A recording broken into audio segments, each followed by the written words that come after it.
ma'am, and great way to bounce back. Snapped your first losing streak. Um, you said, and you expressed quite a bit of emotion in there with Big John. Talked about how you weren't sure if you still had the heart or not. What about this fight let you know that your warrior heart was still burning to fight? It's so weird. I was telling my corners that, not that I've ever done drugs before, but I'm like, I feel like this is what drugs feel like. You do it and then you hate yourself for it, but then you want to do it again some more. And it's weird. Fighting really is a drug, but in the backstage, I'm so nervous. I'm like almost in tears. I'm telling my coaches that my legs are jelly, but I don't have any choice. I can't, there's no turning back. And then once you step in there, once you start fighting, it's just like, oh yeah, I love this shit. So I think it's always going to be a roller coaster of emotions for me. But I still do love the sport despite it being real shitty sometimes. I love it. You said something about your legs feeling like jelly. How does your leg feel? It feels great, actually. And I think that the jelly feeling was attributed to the really bad weight cut that I had. I've only felt like this once before, and that was the Vida Ortega fight, where I also had a bad weight cut and a replenishing process. So again, it's a learning experience, and I'm grateful for that experience despite losing or despite not making weight. I just know that it's a good learning experience and it'll never, ever happen again. Wonderful. Last question for me. You said recently that you want to finish your contract and then retire. Do you want to retire as champ, or do you want to be champ again, or is testing yourself enough success? I don't really care if I'm champ again. Of course I want to freaking retire as a champ. No, I want to retire on a losing streak. No, that's the ultimate goal, is to freaking go for it one last time. Put all my eggs in one basket and just fucking go for it. So again, my ultimate dream retiring fight would of course be in Hawaii, fighting for the belt against my girl Liz Carmouche. I love you, Liz. And this is just like the fight that's supposed to happen. It's supposed to be, it's a full circle kind of fight. Liz was the first person that I encountered when I stepped foot inside the gym. We are no longer training partners anymore. We're still really good friends. We're sister wives. And I'm just like, dude, this is it. This is the perfect storyline.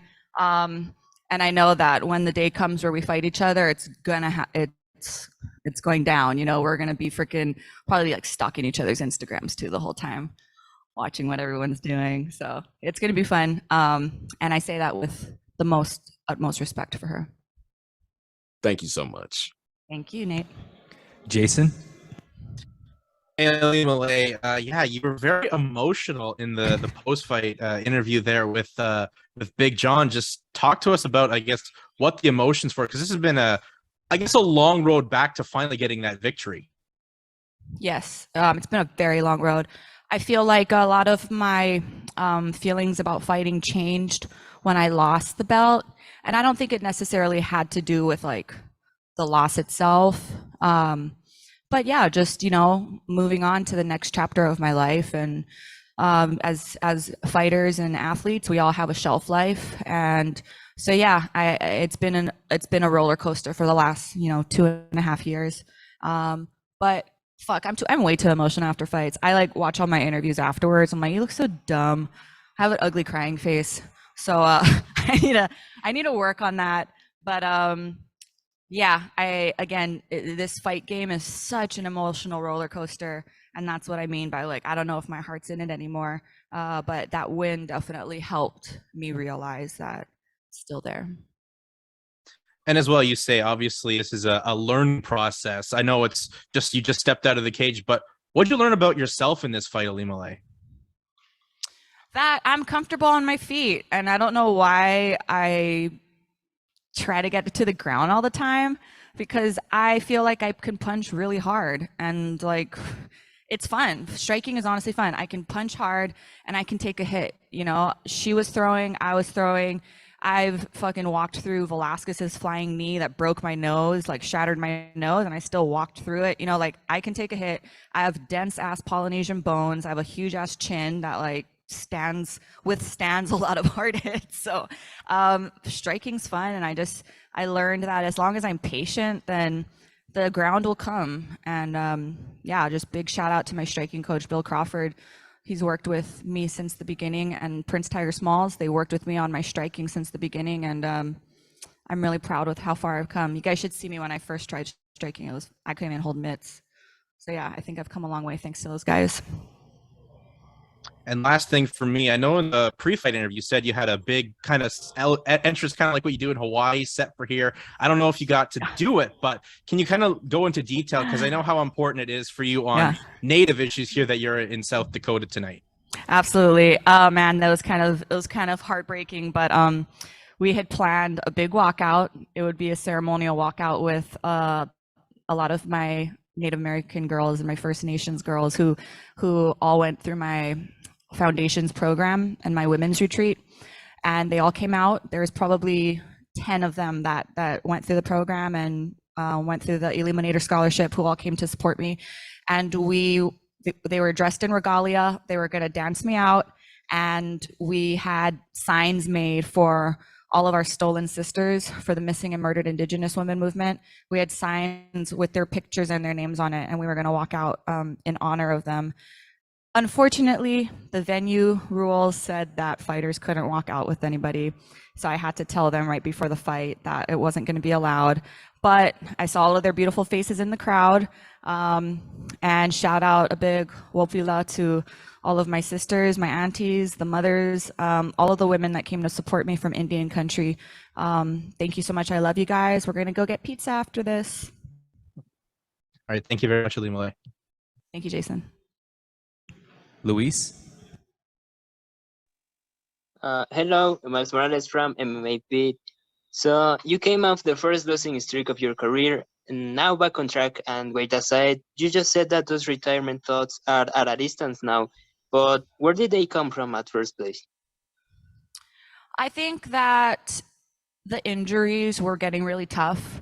I've actually fought the majority of my career, actually the entirety of my career, I fought with a bad knee. This was a knee injury that I sustained back in high school, which actually took me out of sports. I didn't think I was ever going to play sports again.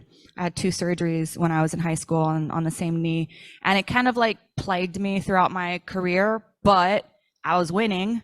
And you know, even though despite hurting at every single camp or fight, I just refused to get it looked at because I didn't want to, you know, face reality that you know, I might have to get surgery, or I might have to stop fighting.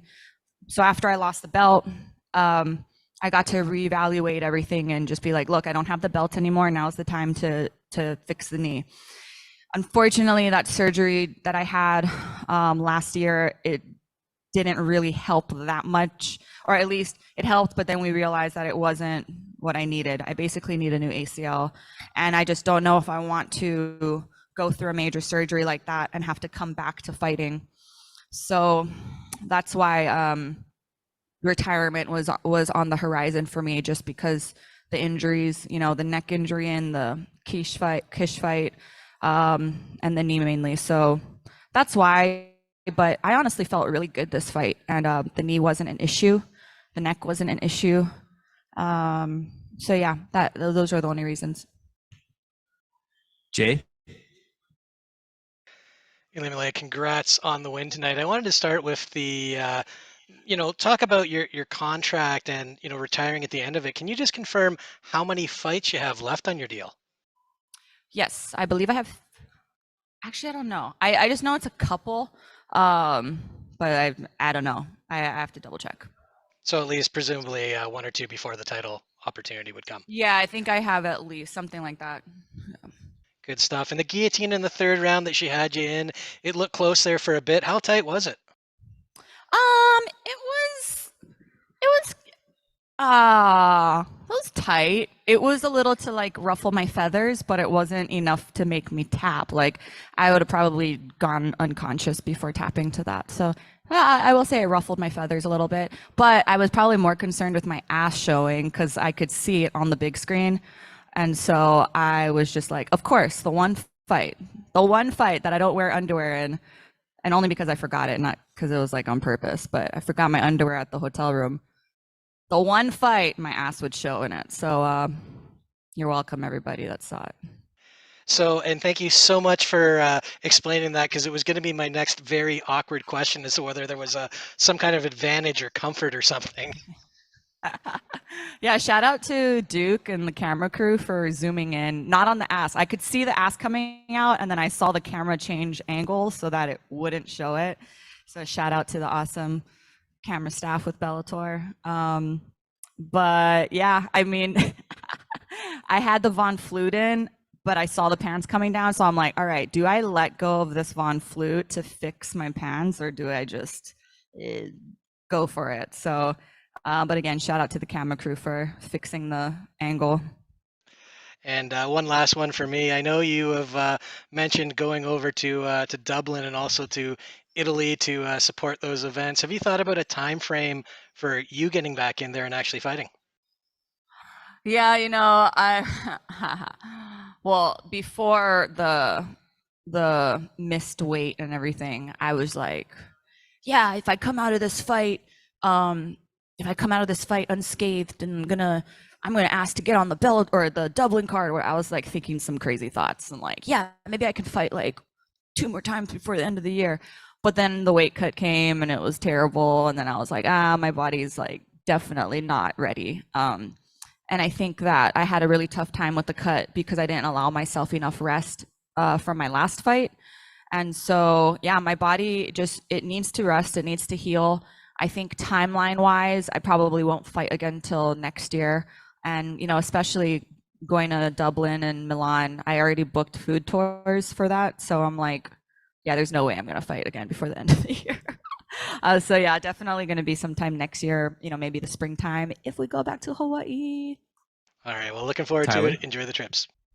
Congratulations on the win. I was just curious. So with your knee, obviously you don't want to do that major surgery. So what do you do to kind of alleviate the pain to make it more manageable?